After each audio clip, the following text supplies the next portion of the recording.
So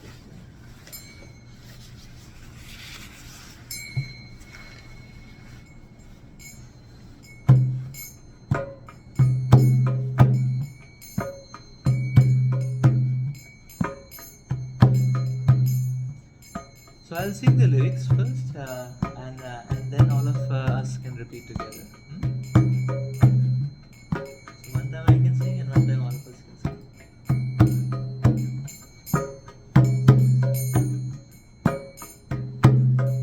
Eko na bujhe na Prabhu tomar charana. Eko na bujhe na Prabhu tomar charana. Eko na bujhe na Prabhu tomar charana.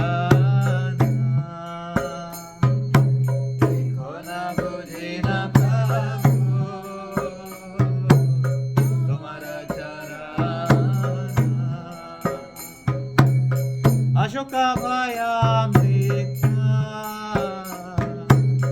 purna sarvashana. Ashoka bhaya mrita purna sarvashana. Sakala chadiya tua charana kamale.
Jai, Srila Bhaktivinoda Thakur ki Jai, Srila Prabhupada ki Jai.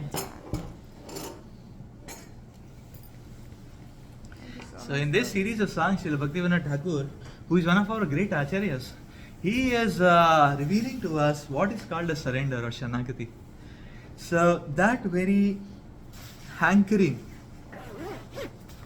that very desperate hankering for Krishna's mercy. So this is one of the meanings of Shanagati. That yes, Krishna is my protector, and other than Krishna, there is no protection. So therefore, here Bhaktivinoda Thakur is saying that okay, my identity is that I am your eternal servant, and now I am. So my consciousness is completely fixed on serving you, O Lord, and I am not worried about my maintenance because the responsibility of my maintenance is yours, because I have taken shelter of you. So that's why Bhaktivinoda Thakur is saying, "Bado dukha paya achi swatantra jivan hai." Swatantra means independent. And in independent life, I have suffered so much misery, so much agony, excruciating pain, no gain. But but when I took shelter of your lotus feet, when I have surrendered to your Lord, my misery has gone away. My misery has gone away. That is the beautiful. So these are the beautiful, heartfelt prayers of Srila Bhaktivinoda Thakur, surrendering himself to the Supreme Lord in devotion, in connecting to the Supreme Lord in that devotion, and now with that love which is imbued with devotion. So this is a beautiful Vaishnava song. Today we want to discuss on. Let's proceed. So we will discuss some of the beautiful prayers of Sri Prahlad Maharaj today. Before we go there, let's try to sing some prayers.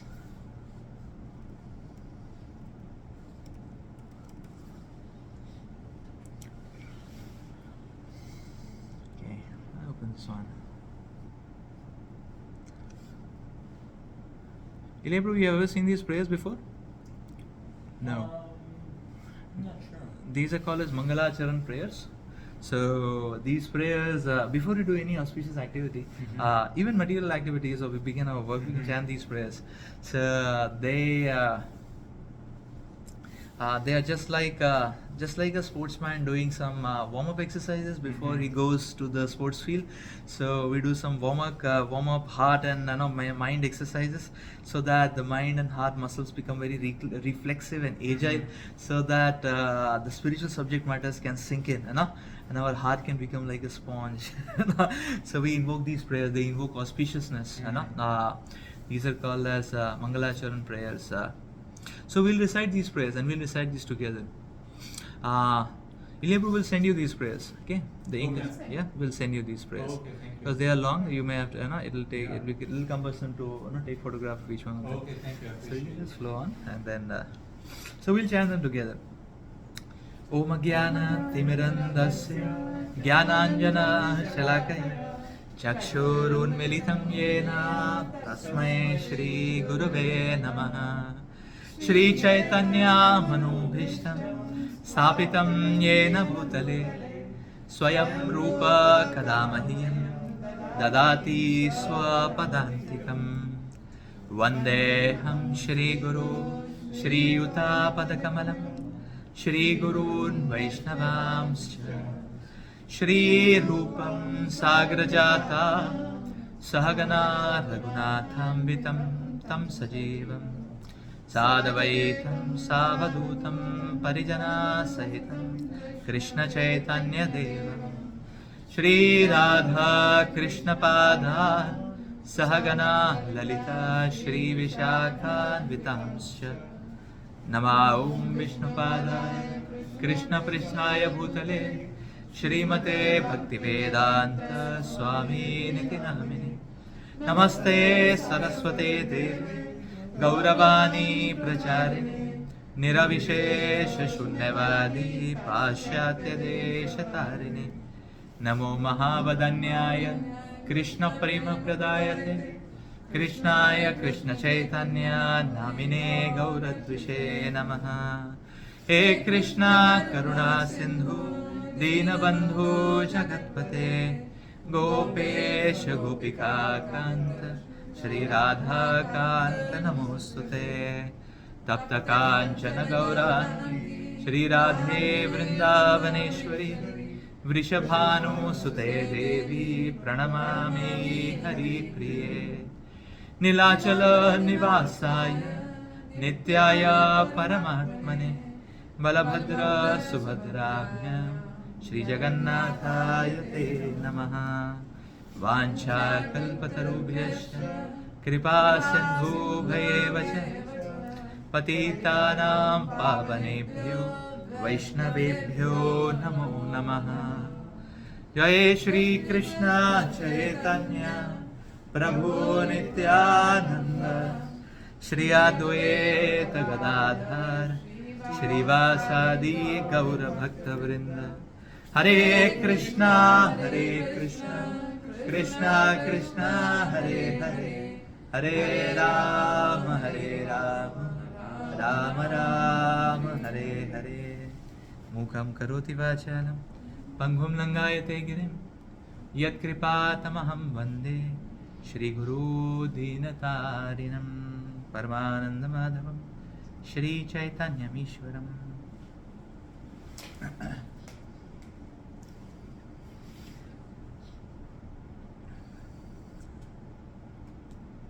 The scriptures explain that just like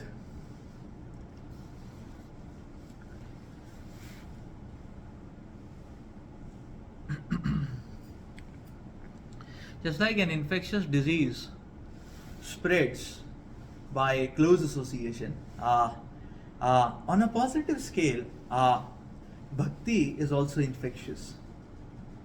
Or another analogy we can understand is just like we see that the potentiality of divinity is there in all of us, in every human being. But that potentiality has to be kindled. Just like that potentiality can be likened to a candle. So everybody has a candle, but that candle is not glowing. To make the candle glow, it requires ignition given by a glowing candle. So, or a glowing matchstick, or a glowing lighter. So only fire can ignite fire. So just like a burning candle can ignite another candle. And now when this candle starts burning, it can ignite another candle. In the same way, bhakti is spread from heart to heart, or devotion is spread from heart to heart. So it's only a fiery heart which can ignite the devotion in our heart. And that is why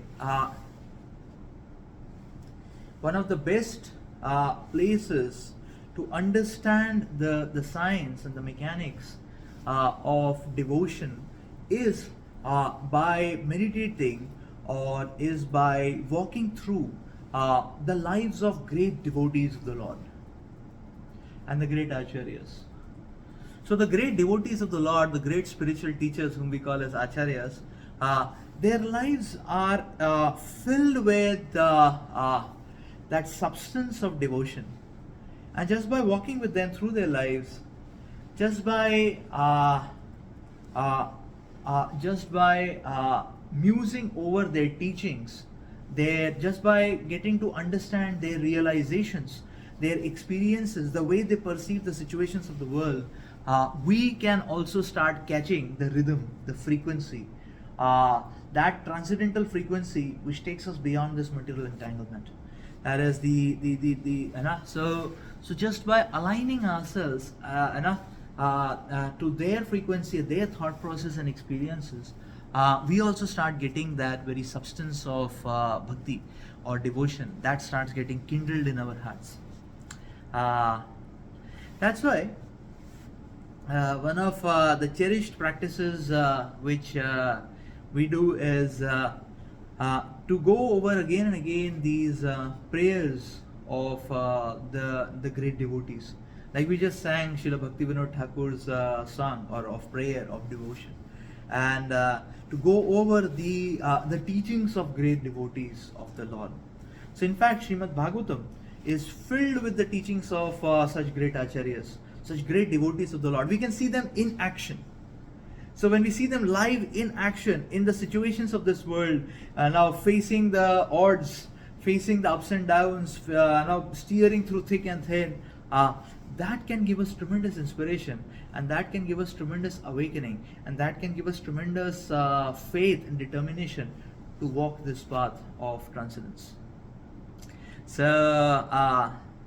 Srimad Bhagavatam, the book you have, Ilya Prabhu, it has 18 sections to it. They are called as, yeah.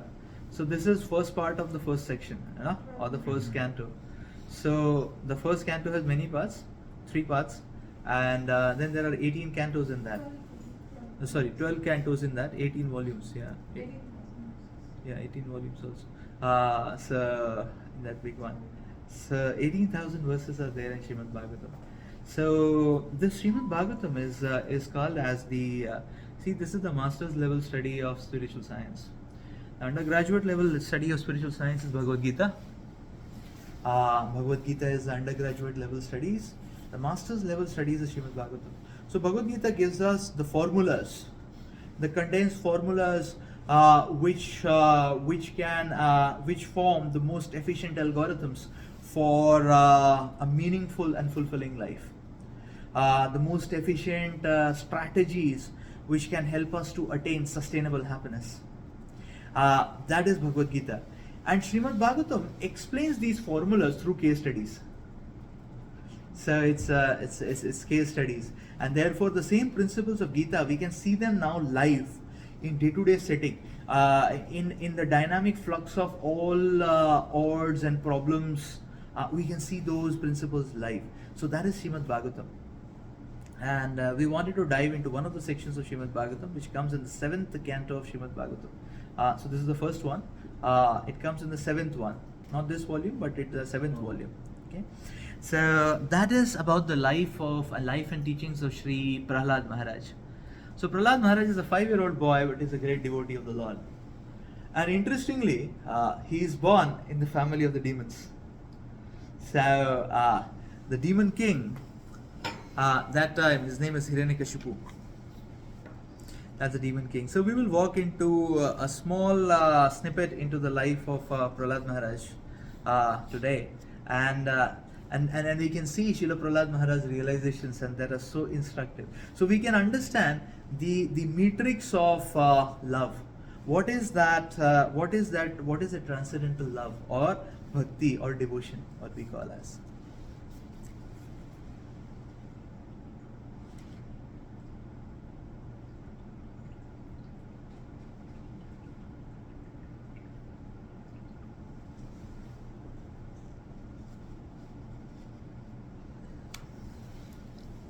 Let's dive in. Not this one, sorry. Somewhere, this one.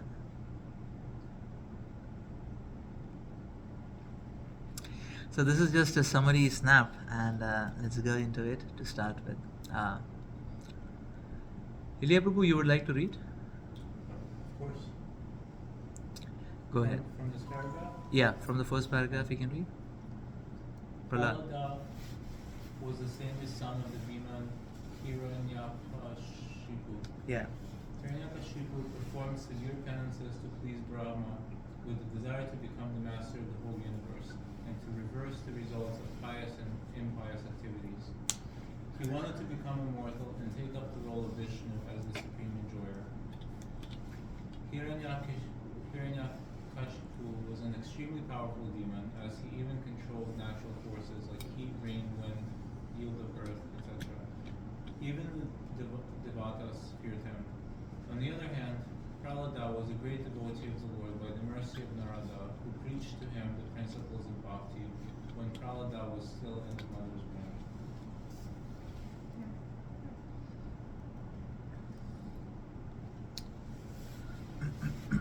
Go ahead. Hiranyakashipu's spiritual master, Sukracharya, had 2 sons named Sanda and Amarka, to whom Prahlad Maharaja was entrusted for education. Although the teachers tried to educate the boy Prahlad in politics, economics, and other material activities, he did not care for their instructions. Instead, he continued to be a pure devotee. Prahlad Maharaja never liked the idea of discriminating between one's friends and enemies. Because he was spiritually inclined, he was equal toward everyone. Yes.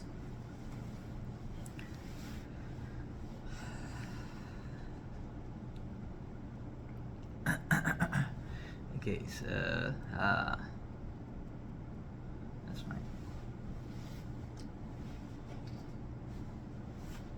So here we see the personification or the manifestation of a demoniac personality in the form of Hiranyakashipu. So Hiranyakashipu, the personification demoniac mentality.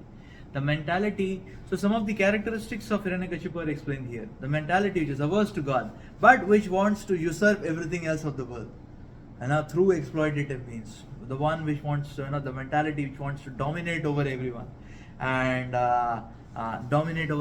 get everything in one's own grip. This kind of personality is Hiranyakashipu. So here it is explained. So many powers of Hiranyakashipu are mentioned. Do you remember some of the powers of Hiranyakashipu? He could control the natural forces. Yes, he could control the natural forces. He had that power. So generally these powers are invested with higher beings, but one who performs austerities or tapasya can gain such powers as well. So Hiranyakashipu had performed great austerities for thousands of years to get these kind of powers. And so he could control the natural forces. He can get anything he likes. So he did not require an air conditioner, not to purchase an air conditioner. So he can tune in the temperature of the sun. So anytime he likes. So whenever he would like, he can get any season he wants. So if he wants rains, he desires, and rains will come. If he wants a little sun, sun will come. If he wants a little cold, the little cold will come. That's how powerful he was in trying to, and that was the extent of powers he got. The second personality we are seeing here is Prahlad. He's a 5-year-old boy, the son of Hiranyakashipu, but he is a devotee of the Lord. This goes to show that bhakti or devotion has no impediment. Anyone can take to bhakti, but doesn't have to be so powerful. Powers, skills, accolades have nothing to give and take when it comes to devotion. Even a 5-year-old child can become a great devotee of the Lord. And now even a 5-year-old child can become a great devotee of the Lord. So Hiranyakashipu wanted to make Prahlad like him, demoniac, and bloodthirsty, greedy for power, greedy for dominion, to dominate others. And he wanted Prahlad to learn all these things. Therefore, therefore he admitted him to the school of the demons. Just like the school of the demons. This is Shanda and Amarka.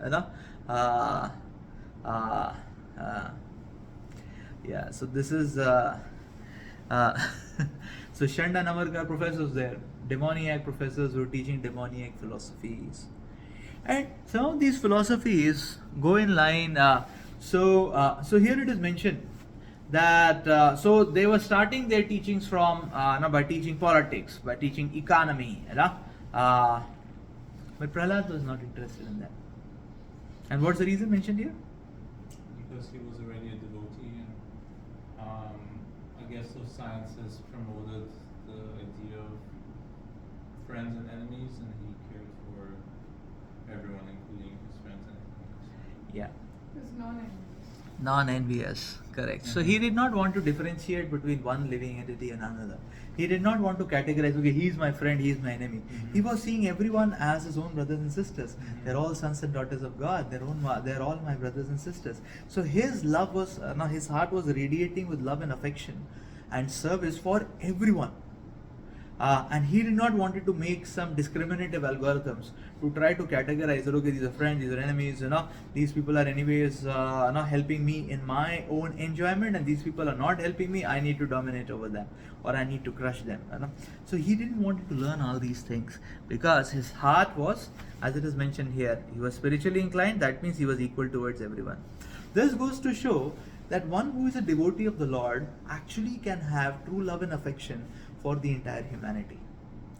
Love for Krishna translates into compassion for the humanity. So the positive feelings for anyone and everyone, artificially it cannot be injected into our heart. These feelings only come because of having love for God. Therefore, what we need in our life to become perfect in our lives is to only ignite the love in our heart.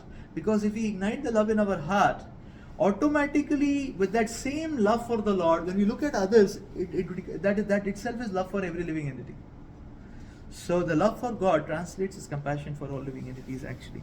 And that's why we see that, okay, if one simply revives one's relationship with Krishna, one will be able to relate with every living entity, not only human beings, but every living entity in the entire creation.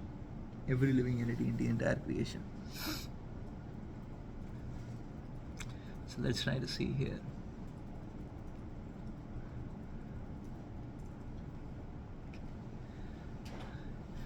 So in this very episode, actually, in Prahlad Maharaj's life, we can understand the matrix of love actually. What is love made up of, or what is love made up of? You see, the Shastras explain there are these 4 levels of approaching God. These 4 levels of approaching God. Okay, so you see here, Srila Prabhupada gives this example, very nice analogy. So here were Germans. English, British. So here were British, so this is Prabhupada gives this analogy of the Second World War actually, or the scene of the World War. So here were British on one side and Germans on the other side, and they were fighting with each other. So Prabhupada gives example in the World War. So some of the British ladies had gone to the church to pray to God for the lives of their husbands, and some of the German ladies also went to pray to God for the lives of their husbands. Now, if there is a war between Britain and Germany, and both are rivals, and both side ladies are praying to God, so if there is a war between 2 people, can both be saved? Can God be what? If both are praying to God for the lives of their husbands, is it possible? Oh. Only if there's peace. Only if there is peace. But when both of them are determined to have a war, rather have a war to kill each other, they are determined to kill each other. I guess not. Yeah, so how can both prayers be answered? So Prabhupada explains this particular episode. So many British ladies went to the church to pray to God for the lives, for saving the lives of their husbands. So many German ladies went to God to pray to God to save the lives of their husbands. But now in a war, some people get saved, some people die. So some British soldiers got saved, some British soldiers died, some German soldiers got saved, some German soldiers got died. So the soldiers who died, their wives, they felt they felt that God has cheated them because God killed their husband. They went to pray to God and God did not answer their prayers. They became atheists. And similarly, so the wives of British soldiers also, those whose husband died became atheists. Then the wives of German soldiers also, those who died, their wives became atheists, thinking that God has not answered our prayers. What is the use of connecting to God? That's what. Now, if we try to understand, where is the fallacy in this?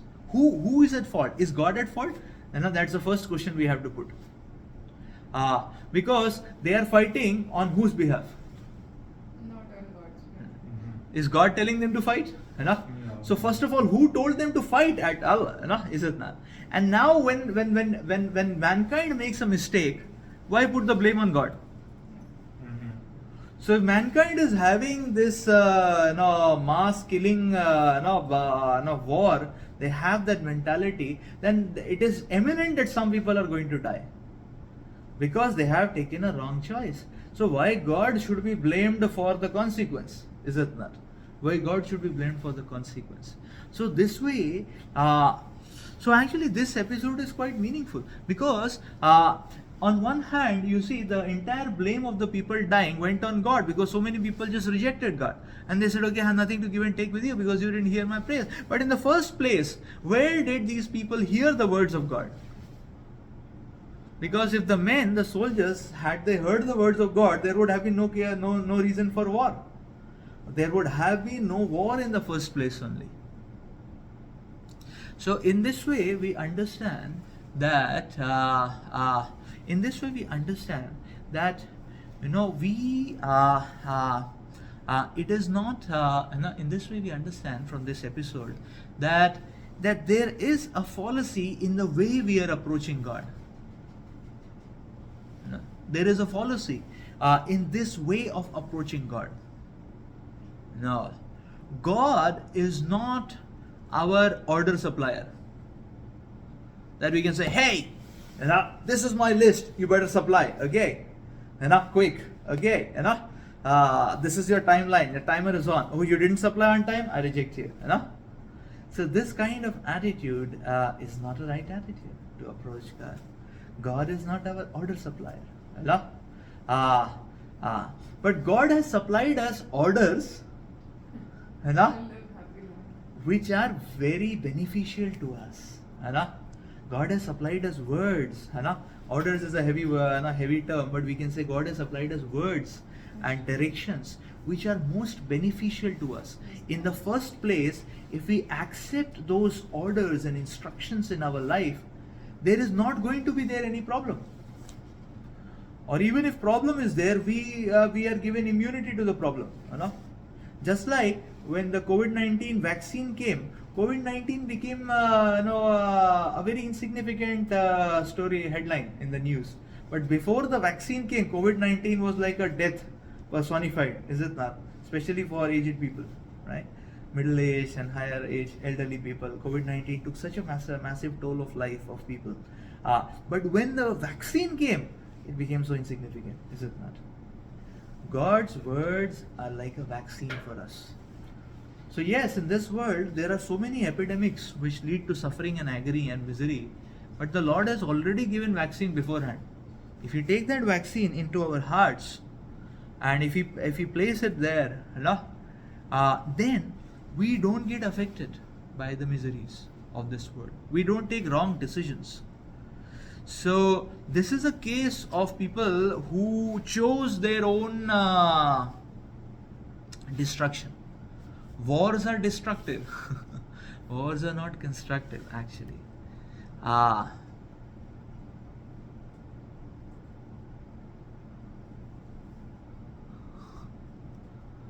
Yeah. So therefore, what we need is, we need to ascend to the ultimate religion of pure love of God. If we approach God at a wrong tier or at a wrong gear, we may not be able to get the benefit of connecting to God properly. So actually, in the situation of the war, God was not supposed to be approached after the war has happened, after people have died. God was supposed to be approached beforehand, then there would have been no war. Is it not? So therefore, the Shastras talk about that there are 4 levels of approaching God. Fear, desire, duty, and love. These are 4 levels of approaching God. Fear, that is the first one. Desire, that is the second one. The third one is duty, and the fourth is love. See, fear. Many times it is said, so sometimes it is said, okay, God is the supreme judge, and if you perform sinful activities, then God is going to punish you. Sometimes it is said like that. In the Vedas also it is said that person who performs sinful activities, Yeah. You're able to see this? Yeah, we don't want to see them in detail because they are sinful activities. Okay. Oh. Thank you.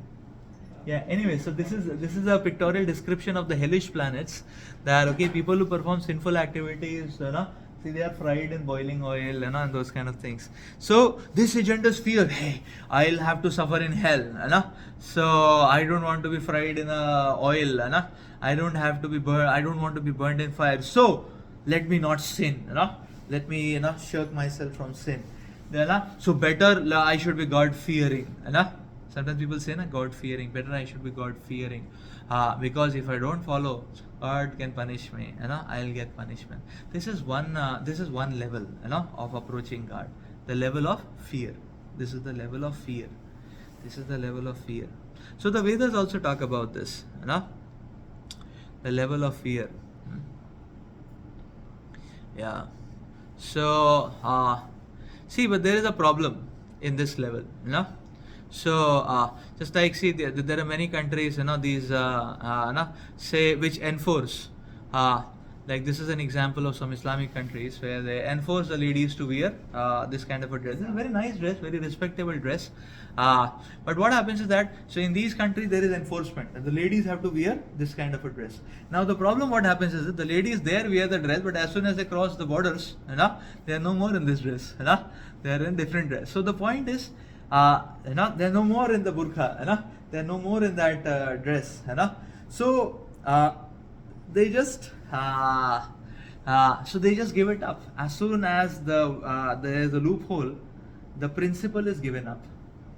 See, the purpose of fear is that okay, person is fearful, then then the person should imbibe that principle, which is what the scriptures want to give us. But when it is a platform of fear, then the person is not really imbibed the principle. He is holding it on, because he is fearful. But the moment there is a loophole, the person will give up the principle. So this is why the platform of fear is not all in all complete. And therefore it is the first tier of approaching God, but not the ultimate tier of approaching God. The second tier for approaching God is desire. So people think that okay, God will fulfill all my desires. If I go to God, if I ask Him, oh God, give me my daily bread, I'll get my daily bread, and if I ask Him for happiness, He'll give me happiness. He's my Father, He cares for me. So whom should I go and ask? I'll ask God for anything and everything, So this is a good platform that instead of going to any false shelter or false avenue, one is going to God, for all one's needs. But this platform also has a level of incompleteness in it. What is incompleteness? The incompleteness is that if one gets a quicker way, a way which is more quick to fulfill the desire, then one will say, oh, then I don't need God, which becomes colossally blatant mistake. So this is so that's the incompleteness. Just like many times, these Nazis, Nazis, Germans, Hitler's rule, So at Hitler's rule, the Nazis, the Nazi communist, Hitler and Lenin and Marx, so their administrators, what they would do, they would go to the common people, and they would say, okay, you are all going to God, and you go to God and ask your bread. Now enter the church and sing that, sing that prayer, oh God, give us our daily bread. Then come back and let us know what happened. So all the common people, they went to the church, they prayed to the God, oh God, hallowed be thy name, and please give us our daily bread. And they prayed like that, and they came out. And then the Nazi administrators, they said, okay, so you offered your praise. They said, yes, we offered our praise. We felt so nice, we offered our praise. They said, okay, nice or not nice is not the point. What did God give you? Did He give you bread? Everybody was looking around. They said, literally speaking, we didn't got our bread, we just offered our prayers, and we have that faith that God will supply. Anyways, God will supply everything, But the Nazi says, where is He supplying? Did you get it in your hand? Where is the bread? So you did not got bread. They said, yes, We didn't got bread. We prayed. And then the Nazi administrator says, okay, now you pray to us. So Nazis, please give us our daily bread. And then they said, okay, oh Nazis, please give us a daily bread. And the Nazis, they had brought, the administrators, they had brought truckloads of bread. And they said, okay, we'll give you bread. You know? And then they started giving bread to everyone, you know? Like that. So in this way, you know, they were trying to prove that there is no need of going to God. We can fulfill your desires. You just follow what we say. You just salute our dominion. That's all. You know? So this is something. This is the problem or fallacy on the platform of desire. That if one gets one's desires cheaply fulfilled from other avenues, then one will think that there is no need to go to God. But actually, those breads were supplied by God. Yeah. So now Prabhupada makes the point that okay, these Nazis, where did they got the bread from? You know, did they make okay? So they might have made the bread in the kitchen, but where did they get the flour from, the wheat from? You know, did they manufacture wheat? You know, did they manufacture the wheat plant? You know, ultimately they are getting it from the God only, but they are putting their name tag and then selling it. You know, see, this is the problem.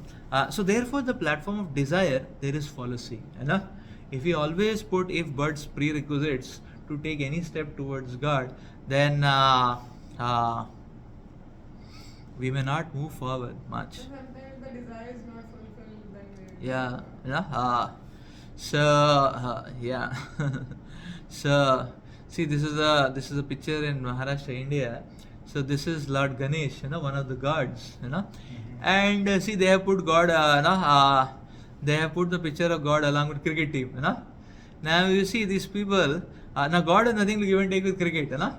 Why are they putting God inside a cricket realm, you know? So it's people who want cricket and they are imposing their desires or their mentality on God, is it not? So we have seen sometimes there is in India, and this unfortunate thing happens, that there is a spiritual assembly.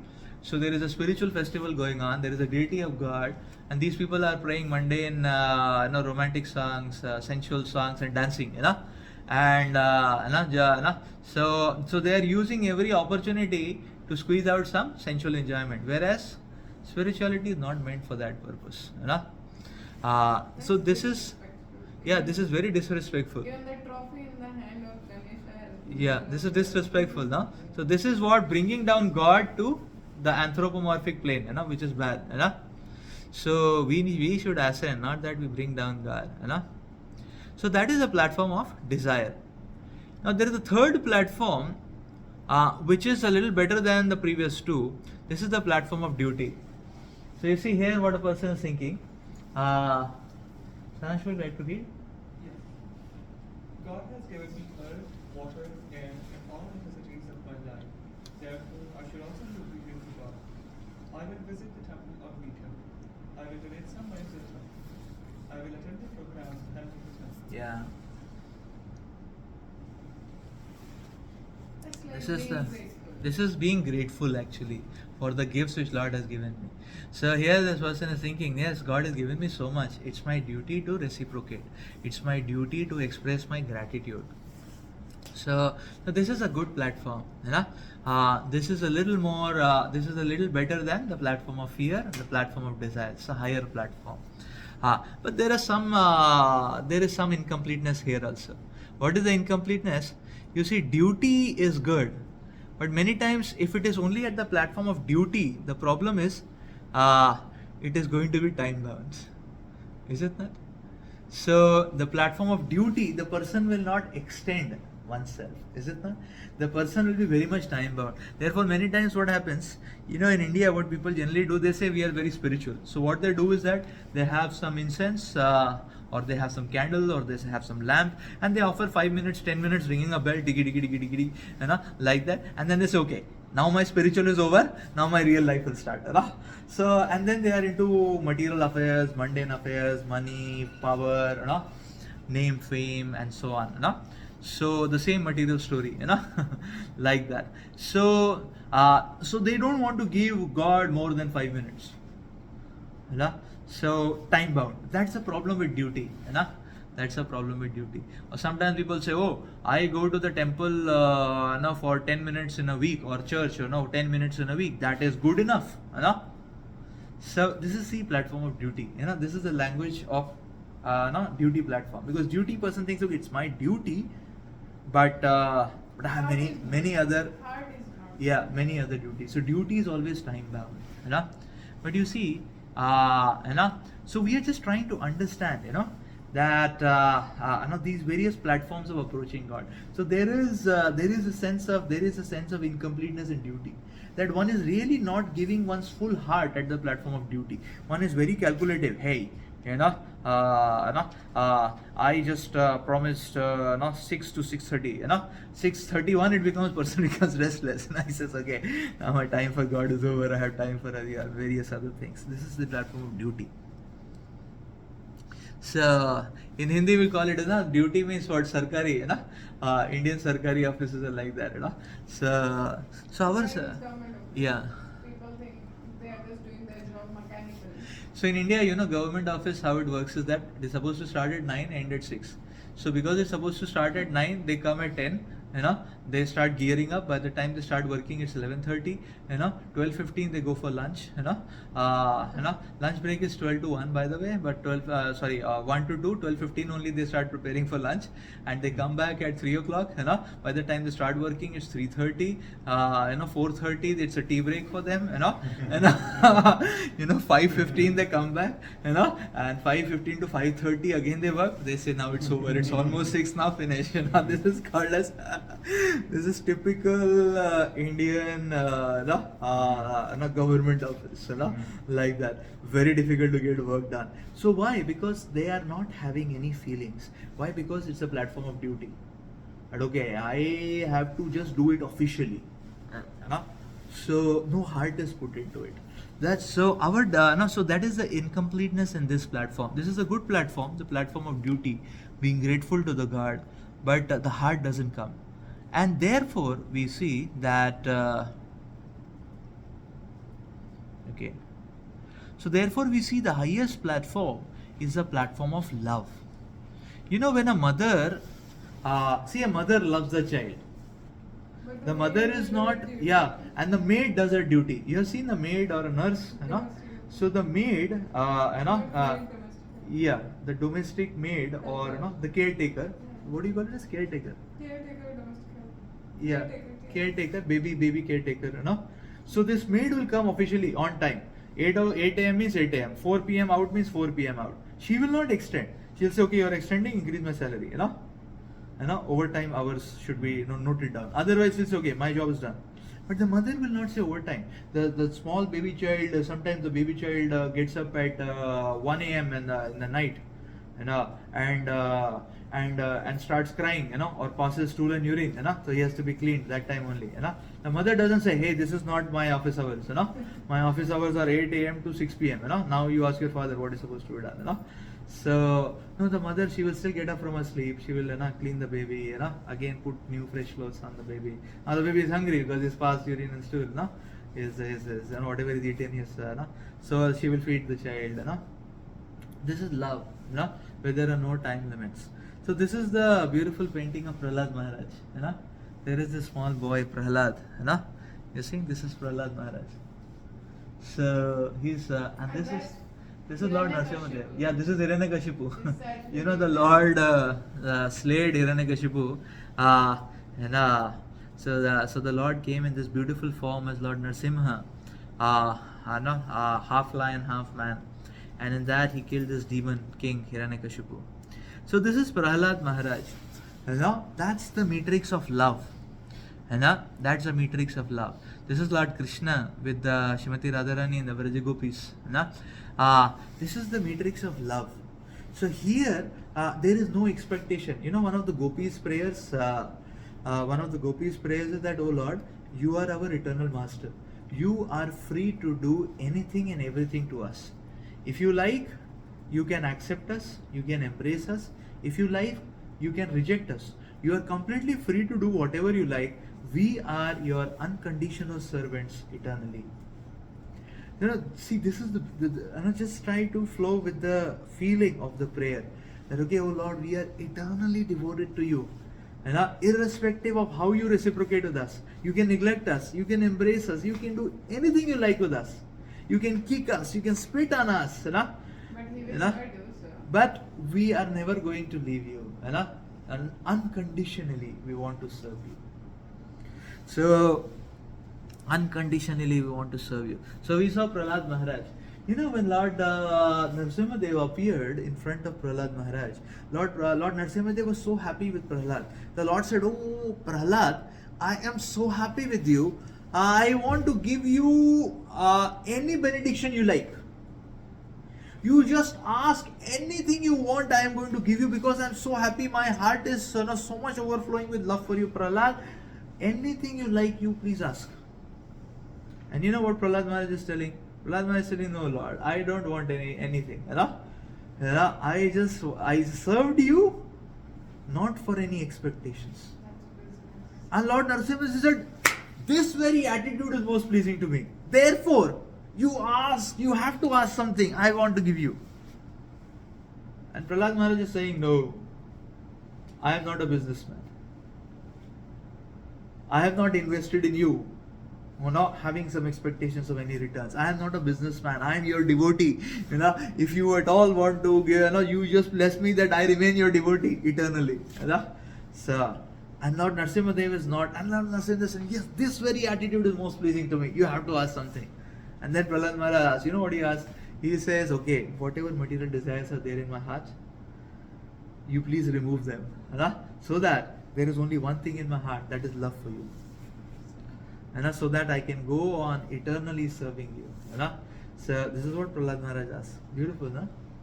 See, this is the platform of love. This is the platform of love, where one has no expectations. This is the platform of love. See, this is Lord Ramachandra. This is Lord Ramachandra. And who is he? No, this is not Lakshman. This is Bharat. This is Bharat. So Lord Ramachandra is telling Bharat to be the ruler, and Lord Ramachandra wants to go to the forest. So Bharat is not wanting. Bharat is saying, "Oh, if you leave, the Lord of my life is leaving. I don't want to, But the Lord is, so Bharat is taking the sandals of the Lord. He's as a source of strength. So this is the platform of love, actually. This is the platform of love. We saw how, so you see this. So, this is the platform of fear. Person is fearful. Out of fear, he wants to surrender. This is the platform of desire. One has so many desires, one wants to approach Lord for desires. The platform of duty and the platform of love. So this is like a staircase. Fear is one tier, the next tier is desire, the next tier is duty, the highest tier is love. So we see Prahlad Maharaj on this highest tier of love, and therefore Prahlad Maharaj's teachings and Prahlad Maharaj's are very potent and relevant for us. So you see, Prahlad Maharaj was not interested in politics and economy. The reason was this. The reason was this. You see, money corrupts. Power corrupts.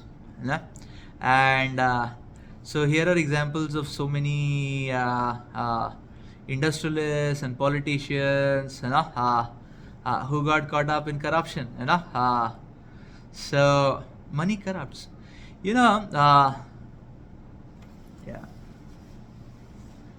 So money corrupts. Winston Churchill used to say, very interesting statement. He used to say that, power corrupts. And he says, absolute power corrupts absolutely. It's an interesting statement. He says, absolute power corrupts absolutely. So he would say always that if you want to test the character of a person, give him power. And the real nature of the person comes actually. Therefore, see, this is the very reason why Prahlad Maharaj was not interested in this entire, to enter this field of money and fame and position and prestige, because it is like an intoxicant.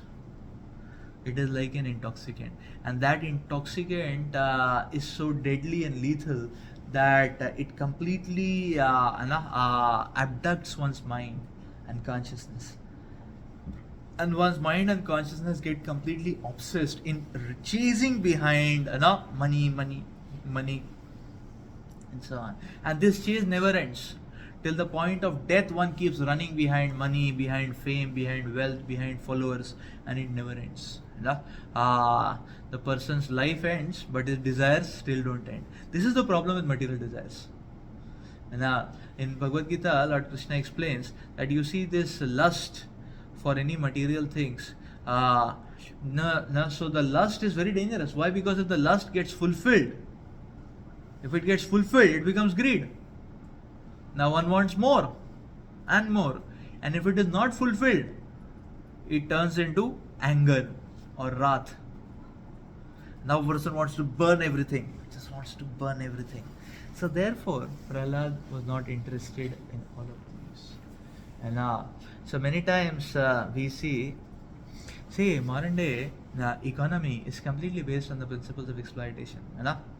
That's how it is. They say, okay, you find out what people need the most, and what they need the most, you can quote, you can take any price for it, because they need it. So now this, if you see, this is exploitative mentality. If you find the vulnerability of a person and the weakness of a person, and because the person is weak at it, and then you extract a lot of money, and the person will be forced to give because that is his weakness and vulnerability.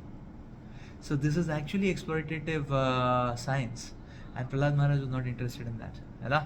So you just see, just like now, if you just try to compare, just like nowadays medical science, say for example, in medicine, when a person is diseased, lakhs and crores of hundreds of thousands of dollars are just extracted out.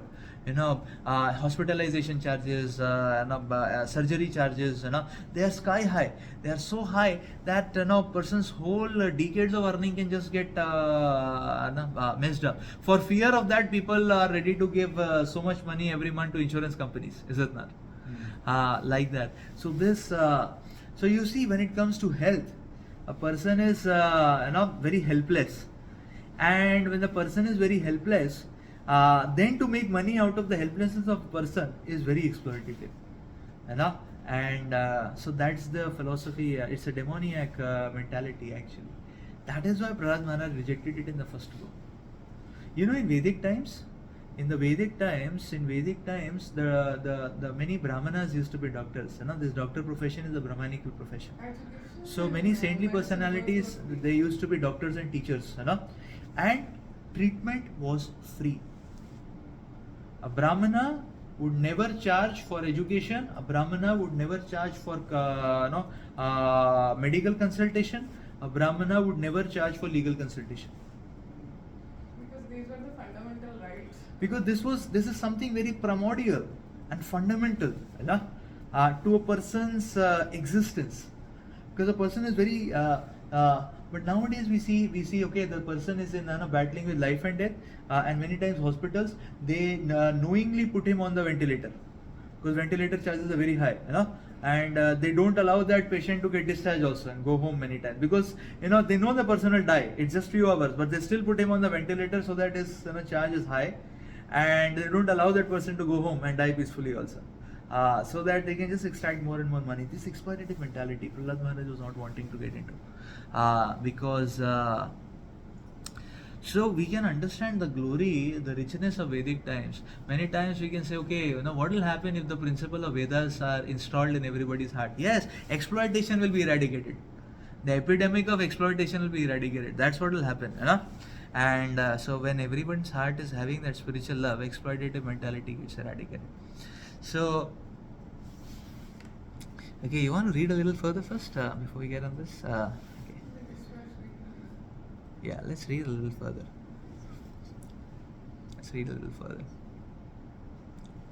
Okay. Ilya Prabhu, you want to read? Go ahead. Sorry. Go ahead, reading. Once upon a time, Hiranyakashipu inquired from his son as to what was the best thing he had learned from his teachers. Yep.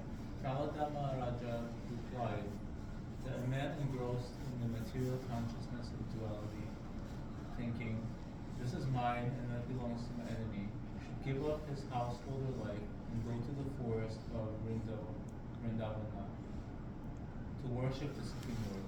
Okay. Let's read further. When Hiranyakashipu heard from his son about devotional service, he decided that some friend in school had polluted the small boy. Thus, he advised the teachers to take care of the boy so that he would not become a Krishna-conscious devotee. However, when the teachers inquired from Prahlad Maharaja why he was going against their teachings, Prahlad Maharaja replied that the mentality of ownership is false, and that he was therefore trying to become an unalloyed devotee of Lord Vishnu. Unalloyed. Yeah. Unalloyed. Alloy, you know, alloy is a mixture. Yeah. Unalloyed means no mixture, no contamination. Pure. The teachers, being very angry at this answer, chastised and threatened the boy with many fearful conditions. They taught him to the best of their ability and then brought him before his father. Yeah. Hiranyakashipu affectionately took his son Prahlada on his lap and then again inquired from him what was the best thing he had learned from his teachers. As usual, Prahlada Maharaja began praising the 9 processes of devotional service, such as Sravanam and Kirtanam. Thus, the king of the demons, Hiranyakashipu, being extremely angry, chastised the teachers Sanda and Amarka for having wrongly trained Prahlada Maharaja. The so-called teachers informed the king that the Prahlada Maharaja was automatically a devotee and did not listen to their instructions. When they proved themselves innocent, Hiranyakashipu inquired from Prahlada where he had learned Vishnu Bhakti. Prahlada Maharaja replied that those who are attached to family life do not develop Krishna consciousness, either personally or collectively. Instead, they suffer repeated birth and death in this material world and continue simply chewing the truth. Prahlada explained that the duty of every man is to take shelter of a pure devotee and thus become eligible to understand Krishna consciousness. Yeah.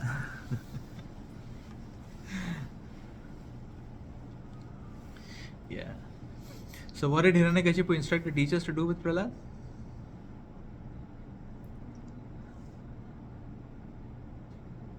He asked them, he instructed them to not allow anyone to influence his son and to teach them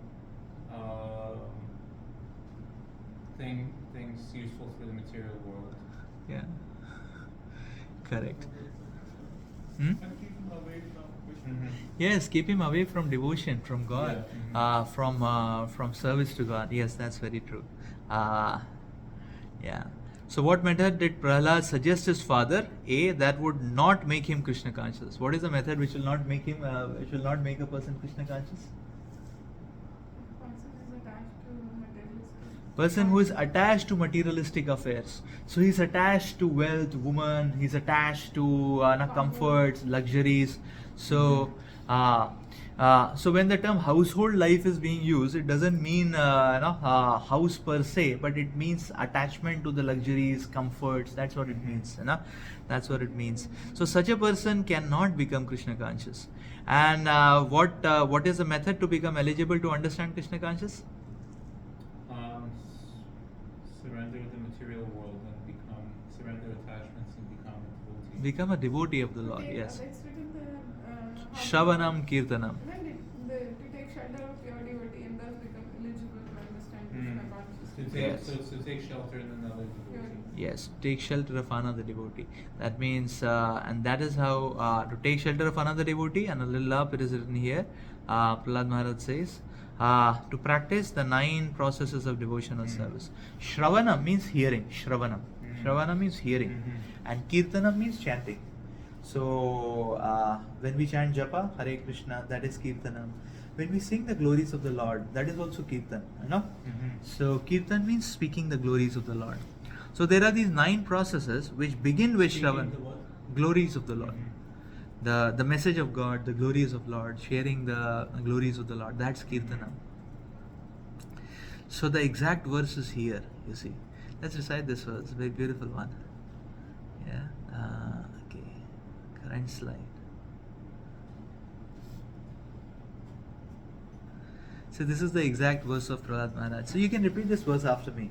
Shri Prahlad Uvacha. Shri Prahlad Uvacha. Matirna Krishne Parato Svato Va. Matirna Krishne Parato Svato Va. मिथो भिपद्येत गृहाव्रतानां मिथो विपद्येत गृहाव्रतानाम् आदान्त गोभिर्विशितं तमिश्रम् आदन्तगोभिर्विषितं तमिश्रम् पुनः पुनः चर्वित चर्वनानाम्. पुनश्चर्विता चर्वनानाम्. So this is a very beautiful verse. See, this is a 5-year-old boy, and giving such a profound realization.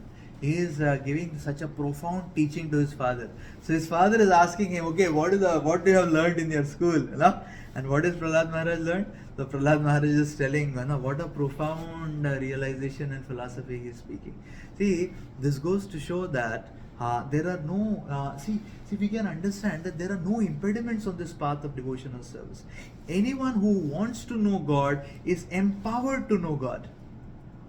And here, it's a 5-year-old body speaking such divine realizations, which a person throughout his life of struggle may not get. So you see, such a profound conclusion of materialistic life, Prahlad Maharaj is giving. He's saying, because of uncontrolled senses, persons too addicted to materialistic life make progress, but in what direction? Towards hellish conditions. And they repeatedly chew what has already been chewed. Such persons, their inclination for Krishna are not aroused, either by somebody giving them good advice, by their own efforts, or by a combination of both. So, here, Prahlad Maharaj is actually not teaching us, what are now the ingredients of love, or how we can also actually dig out or drill that love from our own hearts, or you can say, how we can mine out that love in our own hearts, that amidst all the layers of impurities and contaminations, how we can mine out that love. So Prahlad Maharaj is speaking here. The first thing Prahlad Maharaj is telling is material attachments need to be given up. Prahlad Maharaj is speaking material attachments have to be given up. So, and the first thing in that is person has to learn how to control the senses. When senses are uncontrolled, then one becomes addicted to materialistic life. Then one just cannot give it up. The chase behind the material goals, one just cannot give it up. But if one doesn't give it up and progress towards material goals, where is one progressing to? More and more degraded life. That's what is being said. And then it is said, in that degrading life, there is no happiness. Why? Because it is simply chewing the chewed. So, Radhanath Maharaj describes here about episodes in his school life in Chicago, where children, boys, used to eat this chewing gum, and chew it, and then put it, stick it down the table, and somebody else will again come and take it and start chewing it again, So yeah, very nasty. So yeah, it's quite nasty. But Ranjan Maharaj explained that's what boys would do. They would chewing gum, take it out, put it there, and then take it again, and chew. So there is no juice now, In 2 minutes of chewing, there is no juice. They're simply chewing. There is no juice. There is no juice. So we see materialistic affairs are also like that. So the person is simply struggling. There is no juice. There is no. And a person is just racing, chasing, not knowing, where one will, what one is heading for.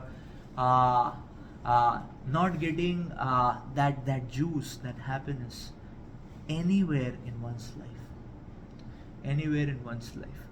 So it's like materialistic life is such that people in any tier of materialistic life are empty and hollow. We have seen people who are poverty stricken, they commit suicide. Now somebody fails to achieve a goal, he commits suicide. Like in India, just like there is MIT here, in India IIT is one of the good institutes, the best institute. So people die to get an admission into IIT. The entrance examination is very tough. So a person who doesn't qualify IIT, he gets into depression, he commits suicide. But we have seen people who land up into IIT, they also commit suicide. Many of them. So sometimes in Kharagpur we have seen, that's one of the IITs. In a semester, 4-6 people may commit suicide. And it is so heart-rending to see, and you have seen that student, walking around, and now you hear the news, this fellow has committed suicide. But we have even seen professors committing suicide. Just last year, there was one professor faculty, he's committed suicide. Medical school, right? Yeah, a faculty from the medical school committed suicide. IIT faculty. So you see, this goes to show that these material tears, they don't have any juice, because a person from any level is empty, suffering, and therefore such a person, they are simply doing something which forms which paves their pathway towards destruction. And therefore Prahlad Maharaj is telling the enemy is uncontrolled senses. Senses have to be controlled. If senses are uncontrolled, then even though the person will achieve everything, still the person will be empty and miserable. Uncontrolled senses devastate a person. So this is materialistic life. And as long as one is on this chase blindly, the inclination towards Krishna will not come. So this is the first step in developing love. To give up, to understand the lethal nature of material attachments. That these material attachments are very lethal. Their hook is a perpetual hook. Uncontrolled senses makes Yeah. life complicated. Yeah, We cannot uncontrolled progress. senses make our life complicated, actually. We cannot make progress towards said- God. What did you say? Their hook is. Perpetual hook, eternal hook. Mhm. It's an eternal hook. So it does not matter how much one has achieved. So when Prahlad Maharaj is standing in front of Narsimhadev, and Prahlad Maharaj is telling Lord Narsimhadev that, "Oh Lord, I have love for you. I want to serve you, but don't think I am a sentimentalist." And Prahlad Maharaj said, "I can prove it." He said, "I saw my father. My father was so powerful. He had everything of this world. Still he was disturbed. And my father, he had everything in this world. He was so powerful. Now we saw the power of Hiranyakashipu. He could control the nature. He could he can get anything he wants. He had that much power. Still he was disturbed. Still he was hankering. Still he was hankering. Still he was restless. And I saw still that although he was so powerful, oh Lord, you smashed his power in a second. Therefore I know you are the most powerful. And that is why I am surrendering to you, Allah. So don't think I am a sentimental fool. That okay, out of some emotions and sentiments I am subservient to you. I have seen, I have experience, I have statistics, I have proof, I can prove it. That connecting to you is most auspicious. Connecting to you is most auspicious. So, uncontrolled senses. In Ramayana also we see, Ravana had everything. But he just could not control his lust. He had so many queens, hundreds of wives. But he was wanting Mother Sita, and everybody warned him, "Don't touch Mother Sita, you will get burnt, because she is the consort of Lord Ram. Don't rebel against God." But he did not listen. Out of his lust, got destroyed, Ravana. So this is the point. Uncontrolled senses, person will get destroyed, and that is why the first step to understand is these material attachments are very lethal, and one should learn to not to fall trap to this vicious cycle of material attachments. Vicious cycle of material attachments. Vicious cycle of material. So one loses everything actually because of these material attachments. It's just like one loses everything. In the material affairs, without God, there is no juice. The nectar only comes when there is devotion to God. when there is devotion. Yes, Prahlad Maharaj does explain that the devotion comes from by connecting to the devotees of God. From that we can learn, and that is how we can develop affection and attachment and attraction towards God. And that attraction is sustained and fed. How? By the activities of devotional service. Shravanam, hearing about the glories of God. Kirtanam, chanting the glories of God. There are more in that list, but the foundation ones are Shravanam and Kirtanam. So that's what Prahlad Maharaj is saying. So when there is hearing and there is chanting of the glories of the Lord, then one's attraction to the Lord is invoked and ignited, and that is the antidote to get rid of the attachment to the material affairs. And that's how we develop our love. This is the first step to develop love. So we'll study more steps as we go ahead. So we'll study 3 more steps as we go ahead. And we can remember them by LOV, love. We just touched on the first one today. The lethal attachment, the lethal nature of material attachments. Lethal nature of material attachments. Let's stop here for today. Then Shravanam is the chanting of Hare Krishna. Chanting of the Hare Krishna Mahamantra. And the Bhagavad. So Shravanam is hearing. So what we are doing today, we are doing Shravanam and Kirtanam. So we are Praising the yeah, devotee of the Lord. we are discussing the glories of the Lord, and we are hearing the glories of the Lord, Shravanam and Kirtanam. And that is the process to cut down material attachments and to develop the attraction to the Lord. This we call awakening of soul. Yes.